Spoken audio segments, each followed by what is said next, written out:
Hello students, today we will discuss about polarimeters. Polarimeters करने से पहले हम देखते हैं स्पेसिफिक रोटेशन क्या होता है. स्पेसिफिक रोटेशन हमने लास्ट लेक्चर में किया था कि specific rotation at a particular temperature and wavelength can be defined as the angle of rotation in degrees with path length in decimeter and concentration in gram per centimeter cube. So polarimeter are the instruments which are used to measure the angle of rotation, that is theta. And if we find the value of theta and if we know the length and the concentration of the solution, then we can easily find out the specific rotation of the optically active material. Okay, so polarimeters are the instruments which is used to measure the angle of rotation of a plane polarized light passed through optically active substances. A polarimeter can also be used to determine the specific rotation of sugar solution, or if the specific rotation is known, it can be used to determine the concentration of the given solution. तो एक तो हम specific rotation निकाल सकते हैं अगर हमें concentration पता है, लेकिन अगर हमें specific rotation पता है और कंसंट्रेशन नहीं पता है तो हम इस फॉर्मूले से कंसंट्रेशन भी निकाल सकते हैं. तो पोलैरीमीटर हम दो पोलैरीमीटर्स करेंगे. First polarimeter is the Laurent half shade polarimeter. The basic construction of both the polarimeters is same. एक छोटा सा डिफरेंस आएगा, वो हम आगे डिस्कस करेंगे. तो इसमें क्या है बच्चों, we will hear in this is the Laurent half shade polarimeter. इसमें हम दो निकोल प्रिज्म लेंगे, P और A. P जो है it is the polariser which is use to produce a plane polarise light, and A is the analyser. Okay, and these two Nicol prisms they are placed in a metallic tube. ये एक metallic tube है.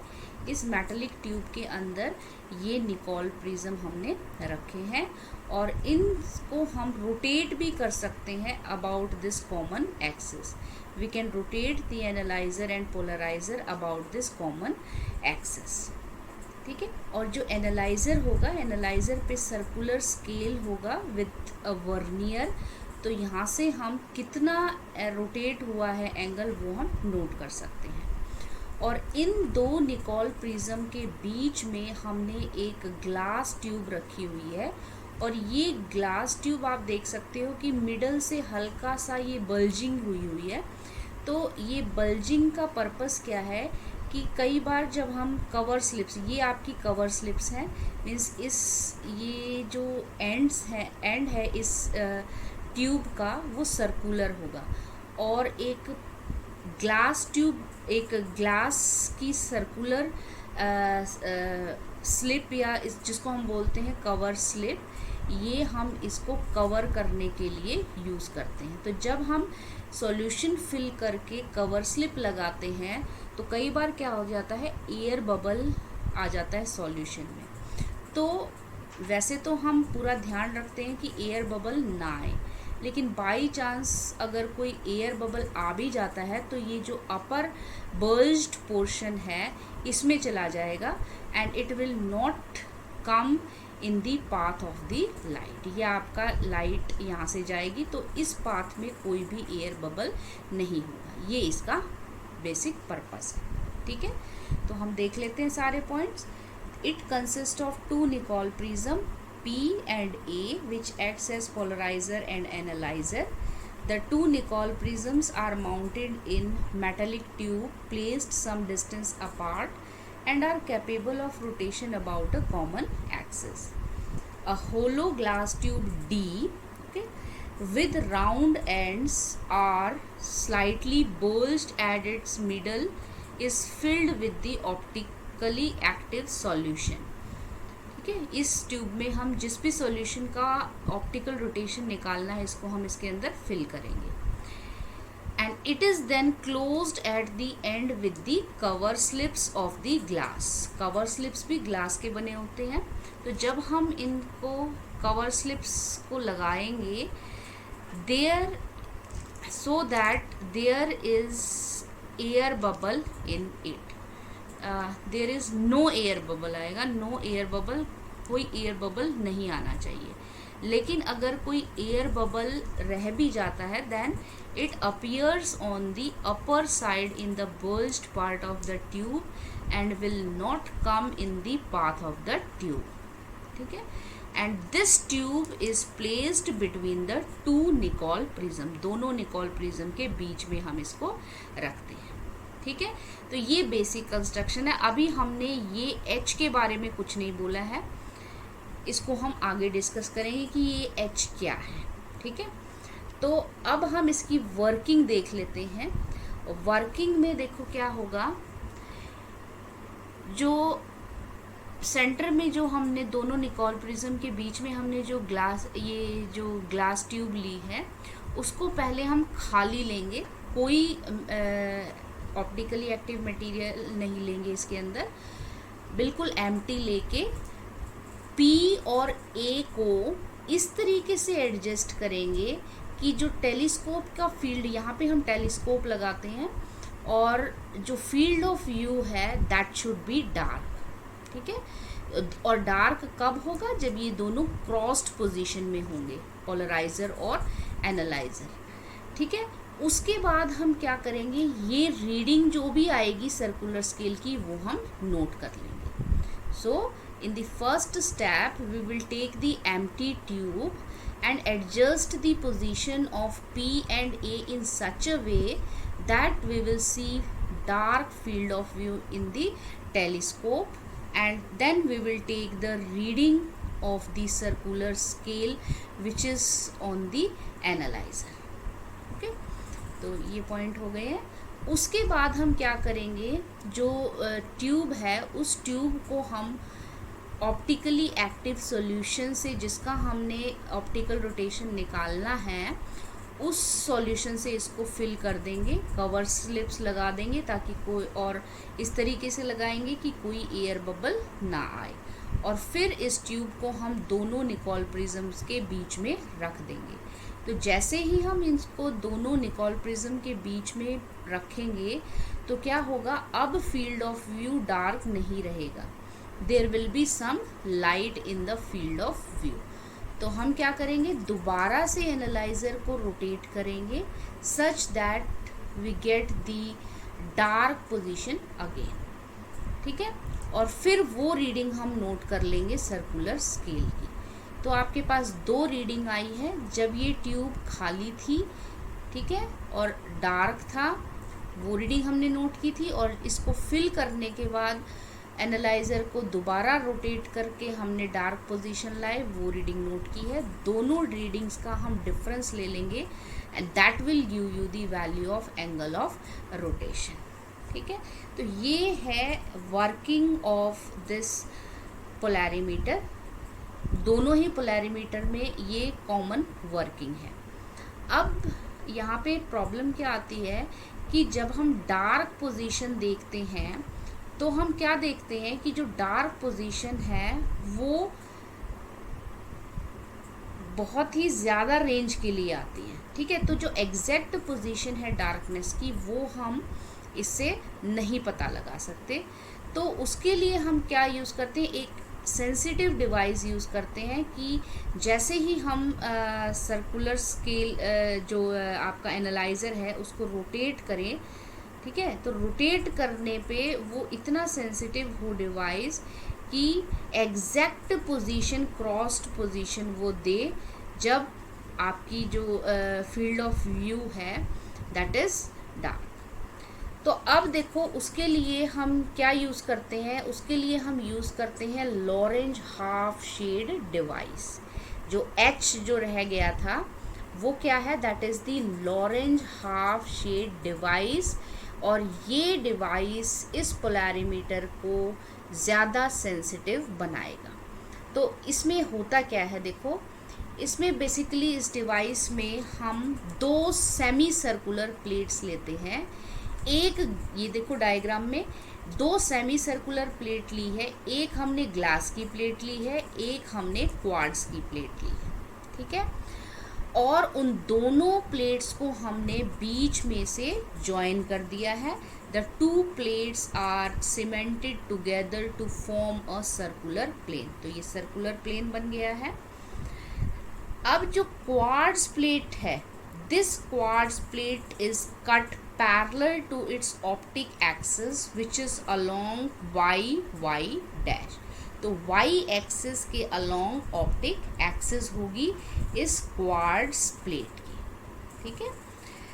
अब देखो, और ये जो quartz plate होगी, it will act as a half wave plate. और हाफ वेव प्लेट बच्चों हम पहले पढ़ चुके हैं। हाफ वेव प्लेट वो होती है जो कि ओरे और ईरे में कितना पाथ डिफरेंस क्रिएट करती है, λ/2 का या पाई का फेज डिफरेंस क्रिएट करती है, ठीक है।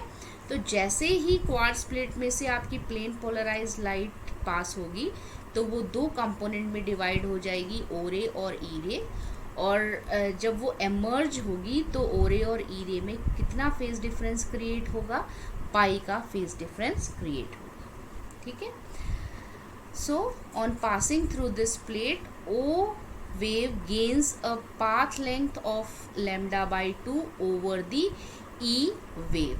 क्योंकि ये आपका क्वार्ट्ज प्लेट है और क्वार्ट्ज एक पॉजिटिव क्रिस्टल है, और पॉजिटिव क्रिस्टल में O ray travels faster than the E ray, ठीक है। So O ray will gain a path length of λ/2 over the E wave, clear. And और साथ में जो थिकनेस की अगर हम बात करें तो ग्लास प्लेट जो हम ले रहे हैं उसकी थिकनेस हम इस तरीके से चूज़ करते हैं कि जितनी लाइट क्वार्ट्ज प्लेट में से जा रही है उतनी ही same amount will transmit through the glass plate, ठीक है। तो लॉरेंज हाफ शेड डिवाइस में क्या है, दो सेमी सर्कुलर प्लेट लेंगे, एक ग्लास की लेंगे, एक क्वार्ट्ज की लेंगे। क्वार्ट्ज जो है एक हाफ वेव प्लेट की तरह एक्ट करेगा और इसकी ऑप्टिक एक्सिस जो है it is along the Y direction, और you can see the line joining the glass plate and the quartz plate, clear. और जो थिकनेस है ग्लास प्लेट की वो हम कितनी लेंगे, so that the same amount of the light is passed through the glass plate as that of the quartz plate, ठीक है।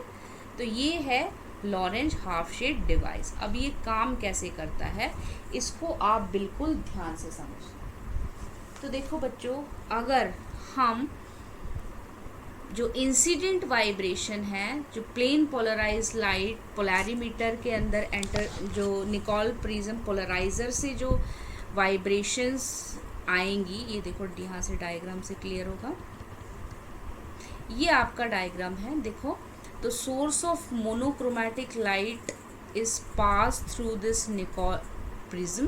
तो क्या होगा, it will produce a plane polarised light and this plane polarized light will then fall on this half shade plate। तो अब half shade plate पे क्या fall कर रही है, प्लेन पोलराइज्ड लाइट। तो अब ये कैसे काम करता है इसको ध्यान से समझना।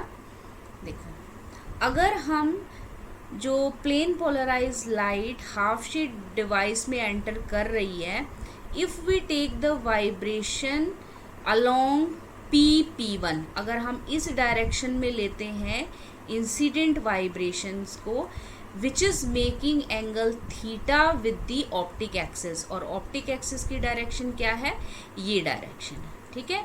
तो जैसे ही वाइब्रेशन ग्लास में एंटर करेगी तो कोई फ़र्क नहीं पड़ेगा, ग्लास में से जो वाइब्रेशंस जाएंगी वो सेम इसी डायरेक्शन में जाएंगी। लेकिन जब ये क्वार्ट्ज में एंटर करेगी तो क्वार्ट्ज में एंटर करते ही क्या हो जाएगा, it will divide into the two components. One will be along the optic axis जिसको हम ई रे बोलेंगे, and another will be perpendicular to the optic axis, जिसको हम ओ रे बोलेंगे, ठीक है। So after entering inside the quartz, the incident vibration will divide into O ray and E ray. अब देखो बच्चों, क्योंकि ये जो क्वार्ट्ज प्लेट है it is a half shade device, half wave plate की तरह एक्ट करेगी, हाफ वेव प्लेट की तरह एक्ट करेगी। इसका मतलब जो एमर्जेंट रे होगी उसमें क्या होगा, it will create a phase difference of pi between O ray and ई रे। तो कैसे, सपोज हम ओ सी के अलोंग ले रहे हैं ओ रे। इनिशियली इफ ओ रे was along OC, then after emerging from the quartz plate, the O ray will be along the OD direction, ठीक है। कितना, पाई का फेज डिफरेंस आ जाएगा। तो अब देखो ई रे की जो डायरेक्शन है वो ये है after emerging from the crystal, and O ray की डायरेक्शन क्या है, ये हो गई।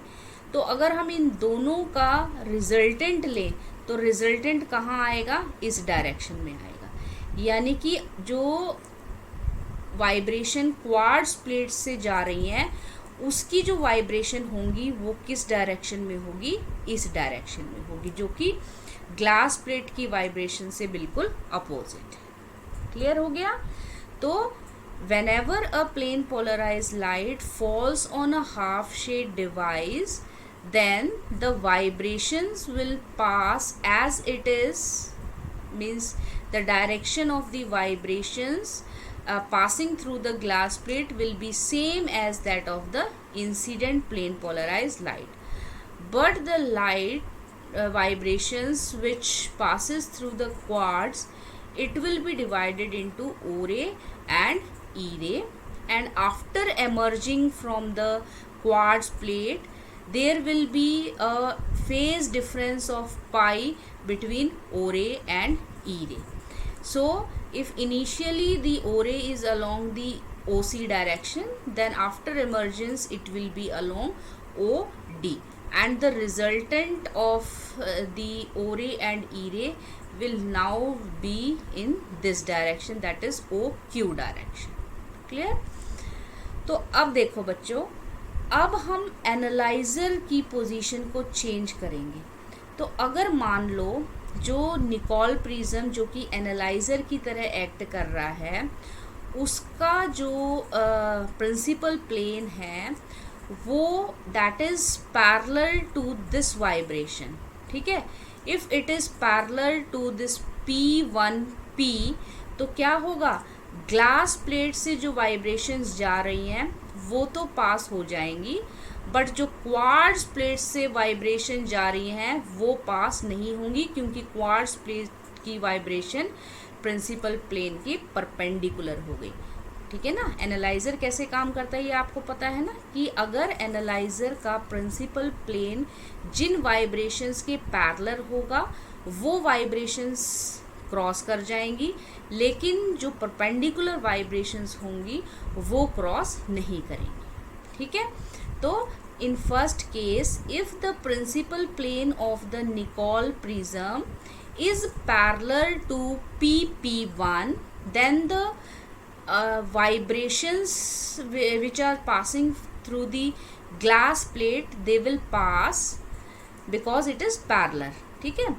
but the vibrations which are coming out of the quartz plate will be obstructed.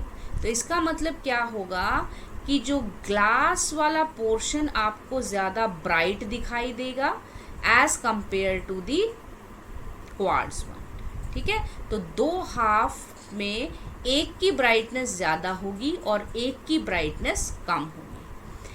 और अगर मान लो ये जो निकोल प्रिज्म है, इस निकोल प्रिज्म का प्रिंसिपल प्लेन किस डायरेक्शन में है, OQ डायरेक्शन में है, इस डायरेक्शन में है, तो क्या होगा, जो क्वार्ट्ज से वाइब्रेशन जा रही हैं वो तो पास हो जाएंगी, लेकिन जो ग्लास से वाइब्रेशन पास हो रही हैं वो पास नहीं होंगी। तो अब इस केस में क्या होगा, जो क्वार्ट्ज वाला पोर्शन है वो ज़्यादा ब्राइटर होगा as compare to the glass में। क्लियर? और मान लो जो प्रिंसिपल प्लेन है निकोल प्रिज्म का, it is along this direction, along Y direction, तो क्या होगा? अब देखो वाई डायरेक्शन के अगर हम अलोंग लेंगे तो सेम एंगल बनाएंगे आपकी दोनों वाइब्रेशन। ठीक है, देखो यहाँ से ये अगर आपका प्रिंसिपल प्लेन जो है it is parallel to this direction along the optic axis, तो जो ग्लास प्लेट से वाइब्रेशन है वो इस डायरेक्शन में है और जो क्वार्ट्ज प्लेट से वाइब्रेशन पास हो रही है वो इस डायरेक्शन में है, means they are equally inclined to the principal axis. तो इस केस में क्या होगा? दोनों halves they will be of equal brightness, दोनों की इक्वल ब्राइटनेस होगी। ठीक है बच्चों, तो ये आपके 3 डायग्राम दिखाए हुए हैं। फर्स्ट केस कौन सा है? Equally bright. इक्वली ब्राइट कब होगा? जब निकोल प्रिज्म का principal plane that is along the optic axis और you can say along the Y direction, और अगर principal plane it is along rotated in the right direction, तो ये portion bright होगा as compare to this one. And if the principal plane is rotated towards left, then the left part will be more brighter as compared to the right part. Clear हो गया? So this is how a half shade device work. अब हमें क्या निकालना है? Specific rotation निकालना है। तो स्पेसिफिक रोटेशन के लिए अब हम डार्क पोजीशन नहीं देखेंगे, अब हम कौन सी पोजीशन देखेंगे? Equally bright position. ठीक है, तो पहले जो मोनोक्रोमैटिक सोर्स लेंगे, सोर्स से आपकी लाइट निकोल प्रिज्म से पास होगी। ये जो निकोल प्रिज्म है it will convert the light into a plane polarised light, then it is pass through a half shade device, और हाफ शेड डिवाइस से फिर ये पास होगी ट्यूब से। ठीक है, और ट्यूब इनिशियली हम एम्प्टी ट्यूब लेंगे, the tube initially will be empty, और जो है ये आपका एनालाइजर हो गया और यहाँ आपका टेलीस्कोप हो गया, और एनालाइजर पे क्या है? सर्कुलर स्केल है। तो अब क्या करेंगे? पहले हम इसको एम्प्टी लेंगे ट्यूब को, और पोलराइजर और एनालाइजर को इस तरीके से सेट करेंगे कि जो आपका फील्ड ऑफ व्यू है, मीन्स दोनों हाफ जो हैं दे आर इक्वली ब्राइट। ठीक है, अब हम यहाँ पे डार्कनेस नहीं लेंगे क्योंकि हाफ शेड डिवाइस हम ले रहे हैं, तो हाफ शेड डिवाइस में आपको 2 पार्ट्स दिखाई देंगे, और दोनों अगर इक्वली ब्राइट आ रहे हैं तो वो पोजीशन हम लेंगे और सर्कुलर स्केल की रीडिंग नोट करेंगे। उसके बाद हम क्या करेंगे? इस ट्यूब के अंदर ऑप्टिकली एक्टिव मटेरियल डालेंगे, और उसके बाद जैसे ही हम इसको में ऑप्टिकली एक्टिव मटेरियल डालेंगे तो ये जो इक्वल ब्राइटनेस की कंडीशन है वो चेंज हो जाएगी। एक तरफ आपको कम ब्राइटनेस दिखाई देगी, दूसरी तरफ आपको ज़्यादा ब्राइटनेस दिखाई देगी। तो हम दोबारा से जो एनालाइजर है उसको रोटेट करेंगे और दोबारा से उसको उसी पोजीशन पे लेके आएंगे जब दोनों हाफ्स में आपको इक्वल ब्राइटनेस दिखाई दे रही है, और फिर वो हम सर्कुलर स्केल की रीडिंग नोट करेंगे, और दोनों रीडिंग्स का जो डिफरेंस आएगा that will give you the value of theta.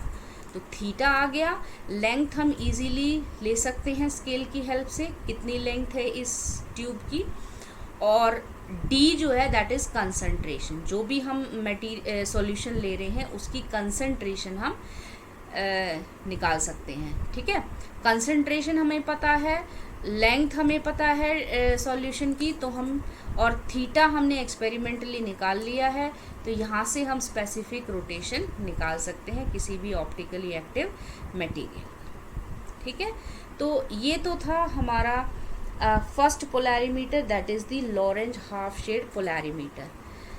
Second polarimeter है that is the bi quartz polarimeter.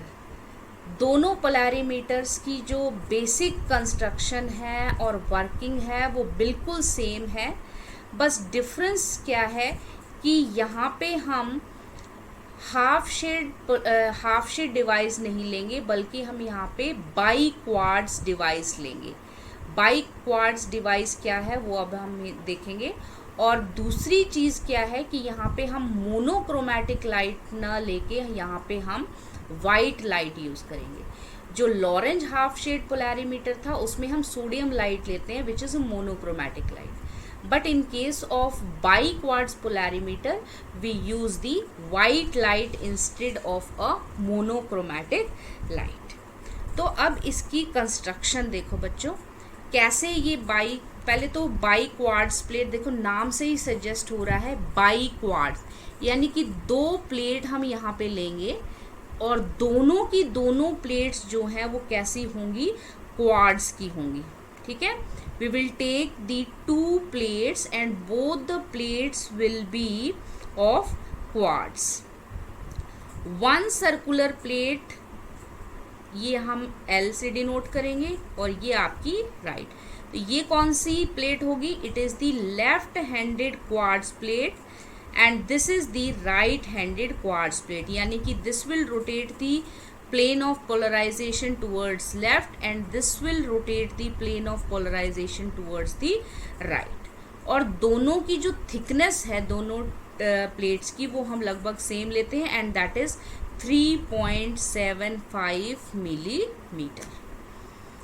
ठीक है, और तो जैसे ही इस डिवाइस के अंदर से वाइट लाइट हम पास करेंगे तो क्या होगा, डिफरेंट कलर्स, वाइट लाइट में तो डिफरेंट कलर्स होते हैं, तो different vibrations of different colours will be rotated through different angles.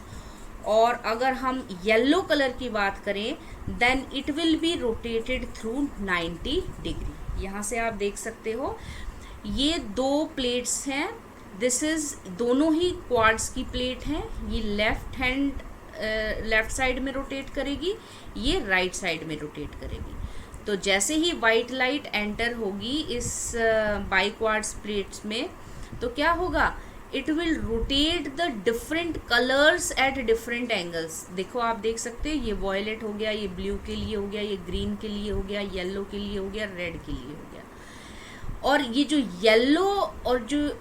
Yellow colour की अगर हम बात करें जो कि मीन कलर है उसको ये कितना रोटेट करता है, इट रोटेट थ्रू 90 डिग्री। ठीक है, दोनों ही crystal they will rotated through 90 degree. So this way, ये जो आपकी लाइन है this is the angle of rotation for the yellow colour.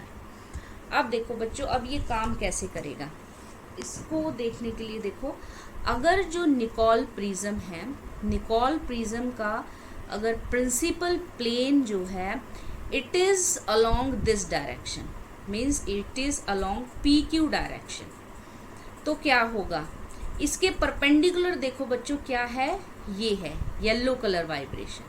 तो येलो कलर वाइब्रेशन तो पास नहीं होंगी, बाकी सारी कलर्स जो हैं वो पास होंगे, तो इन सभी का मिक्सचर दिखाई देगा। ठीक है, so when the principal plane of the Nicol prism it is parallel to PQ, then yellow colour vibration, क्योंकि येलो कलर वाइब्रेशन इसके बिल्कुल एग्जैक्टली परपेंडिकुलर है तो इसीलिए ये पास नहीं होंगी और बाकी जो कलर्स हैं इट विल पास। तो हमें क्या दिखाई देगा फील्ड ऑफ व्यू में, we will see a greyish violet tinge. ठीक है, क्या दिखाई देगा, ग्रेइश वॉयलेट टिंट। ठीक है, और इसको हम बोलते हैं टिंट, कई नाम है इसके, टिंट ऑफ पैसेज भी बोलते हैं इसी को। जब दोनों हाफ्स में आपको ग्रेइश येलो कलर दिखाई देगा तो उसको हम ग्रेइश येलो टिंट भी बोलते हैं, या उसको टिंट ऑफ पैसेज भी बोलते हैं, या हम उसको सेंसिटिव टिंट भी बोलते हैं। ठीक है, काफ़ी नाम है, तो इससे सेम ही चीज़ है तीनों। तो अब ये वर्क कैसे करेगा, सेम वही है जो हमने इक्वल ब्राइटनेस की कंडीशन ली थी किसमें, हाफ शेड डिवाइस में। यहाँ पे अब हम कौन सी कंडीशन लेंगे, ये टिंट ऑफ पैसेज वाली कंडीशन लेंगे। तो हम क्या करेंगे, निकोल प्रिज्म जो एनालाइजर है, निकोल प्रिज्म, उसका प्रिंसिपल प्लेन को हम इस तरीके से लेंगे कि जो दोनों हाफ्स हैं वो आपको ग्रेइश वॉयलेट दिखाई देंगे। ठीक है, फिर हम सॉल्यूशन डालेंगे। सॉल्यूशन डालने के बाद क्या होगा, ये रोटेट हो जाएगा प्लेन ऑफ पोलराइजेशन, तो उससे दोनों जो है वो कलर चेंज हो जाएगा। तो कलर कैसे चेंज होता है, सपोज आपका जो रोटेशन है वो इस तरीके से है, आपका प्रिंसिपल प्लेन। ठीक है, तो one half will be red and other half will be blue, और अगर ये इस साइड में रोटेट होगा तो this will be blue and this will be red. Clear. तो हमने कौन सी पोजीशन लेनी है, ये टिंट ऑफ पैसेज पोजीशन पे रखना है पहले निकोल प्रिज्म का प्रिंसिपल प्लेन को। फिर हमने क्या करना है, सर्कुलर स्केल की रीडिंग नोट करनी है, और जो ग्लास ट्यूब एम्प्टी होनी चाहिए पहले। फिर हम ग्लास ट्यूब को ऑप्टिकली एक्टिव मटेरियल से रखेंगे, ऑप्टिकली एक्टिव मटेरियल, और फिर जब हम देखेंगे फील्ड ऑफ व्यू में, तो आपकी फील्ड ऑफ व्यू में एक तरफ आपको रेड कलर दिखाई देगा और दूसरी तरफ ब्लू कलर दिखाई देगा। फिर हम दोबारा से एनालाइज़र को मूव करेंगे, और एनालाइज़र को मूव करके दोबारा से वॉयलेट, ग्रेइश वॉयलेट टिंट पे लेके आएंगे। ठीक है, और फिर हम क्या करेंगे, वो फाइनल रीडिंग नोट करेंगे और दोनों का डिफरेंस ले लेंगे, वहाँ से आपके पास थीटा आ जाएगा। ठीक है, तो ये तो बात हुई आपकी दोनों पोलैरिमीटर्स की। तो अब हम बात करते हैं कंपैरिजन की। अगर हम बात करें तो अगर सेंसिटिवनेस की बात करें तो जो बाइक्वार्ट्ज पोलैरिमीटर है वो ज़्यादा सेंसिटिव होता है। ठीक है, as compare to the half shade polarimeter. लेकिन प्रॉब्लम क्या होती है, इसकी दो मेन डिसएडवांटेजेस हैं। एक तो क्या है कि जो पर्सन कलर ब्लाइंड है वो इस पोलैरिमीटर को यूज़ ही नहीं कर सकता, because he can not distinguish between the colours. दूसरा पॉइंट क्या है कि जो अगर मान लो जो सॉल्यूशन हम ले रहे हैं, अगर वो ट्रांसपेरेंट सॉल्यूशन नहीं है, उसका भी कुछ कलर है, तो उस केस में जो ये जो टिंट ऑफ पैसेज की जो पोजीशन है उसको एडजस्ट करना डिफ़िकल्ट हो जाता है। सो इन दोनों डिसएडवांटेजेस को छोड़ के अगर हम सेंसिटिवनेस की बात करें तो बाइक्वार्ट्ज ज़्यादा सेंसिटिव का मतलब क्या है कि हल्का सा आपने एंगल चेंज किया, हल्का सा एंगल चेंज होते ही आपके जो फील्ड ऑफ व्यू है वो चेंज हो जाएगा, and that will give you the exact reading of the theta या एंगल ऑफ रोटेशन। क्लियर हो गया। तो ये थे आपके दोनों पोलैरिमीटर्स। तो आज के लिए इतना ही।